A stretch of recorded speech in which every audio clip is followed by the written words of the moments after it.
Patriot Come Lately show. This is Stefan, your Patriot Come Lately, the voice of the Second American Revolution. Good evening, good afternoon, good morning, whenever or wherever you are listening.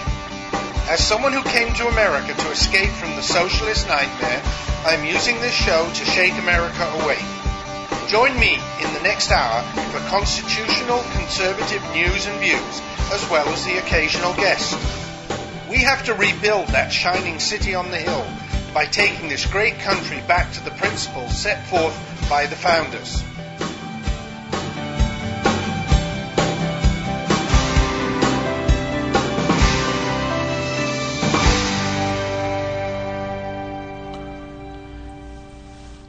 And good evening, good afternoon, good morning. Welcome wherever, whenever, however you're listening. This is Stefan, your Patrick Come Lately, British by birth, American by choice, welcoming you to episode 264 of the Patrick Come Lately talk show. This episode is entitled Political Brutality and Protesters' Brutality. And obviously, I'm going to come back to the political brutality topic that I started last week. Want to go into that in more detail. And we'll talk about the protesters' brutality. Obviously, what's going on in Baltimore. But first of all, the weekly summary and some thoughts on some general topics before we start talking about the other two. So, a lot to cover tonight, so let's go for the weekly summary. And the first topic in the weekly summary is the fact that the IRS has been caught throwing a hissy fit, where the bureaucrats are punishing taxpayers over minor, they'll say, I'm sure major, but over budget cuts. And instead of distributing the money in a proper way so that they can carry out their job properly,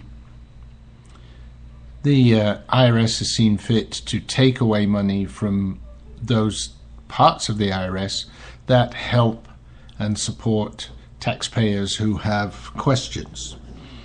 This is a report that's been released by the GOP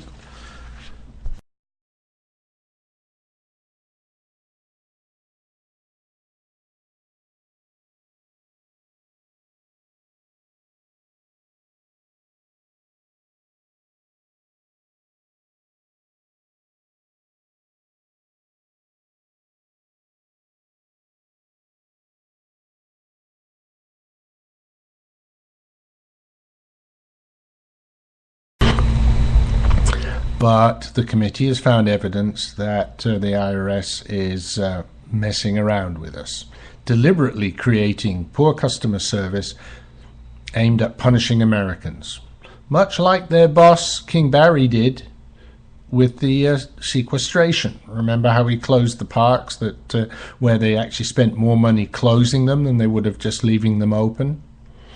The IRS Commissioner, John Koskinen, remember, a very strong Democrat we now know, blamed the IRS's abysmal customer service on the Republican-controlled U.S. Congress budget cuts, down $1.2 billion from its 2010 peak budget.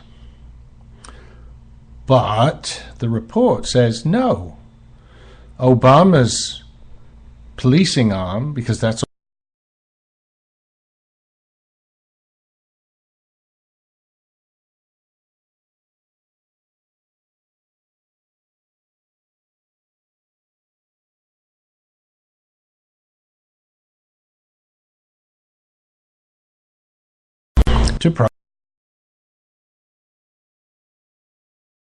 Sorry, I got the name wrong there. Yes, aka Obamacare.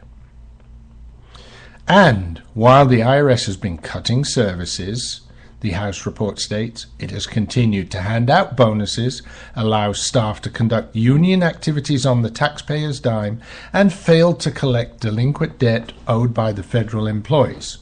It's also refused to use its existing authority to use third-party debt collectors to increase revenue. And by doing that, it could recover billions of dollars for the...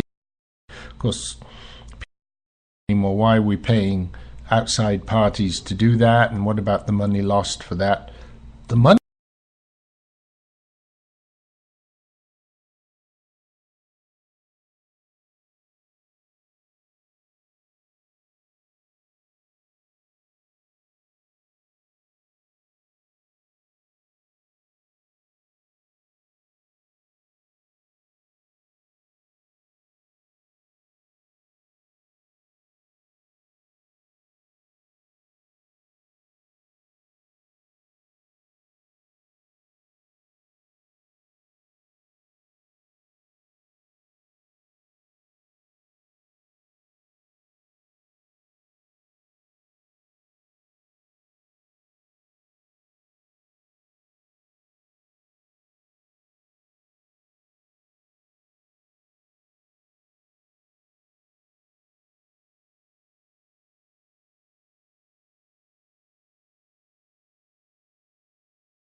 appropriates and gives to the IRS, it takes in about $500 million in user fees and can totally, without reference to Congress, allocate that money as they will.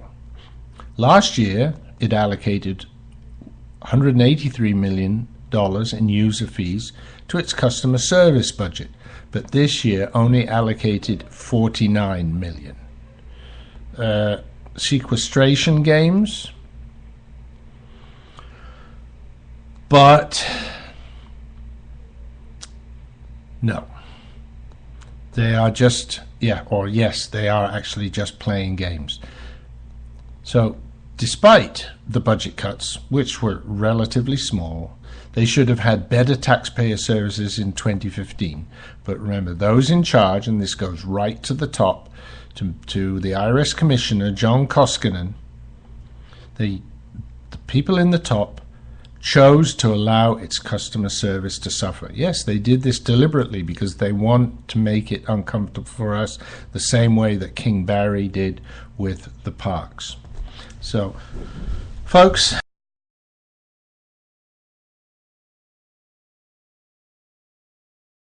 the effect it has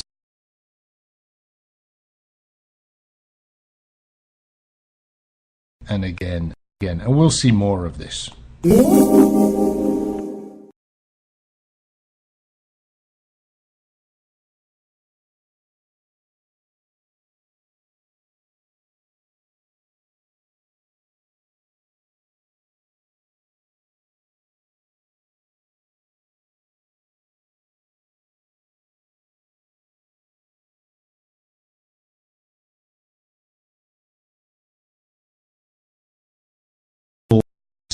So let's have a look how they spend their money.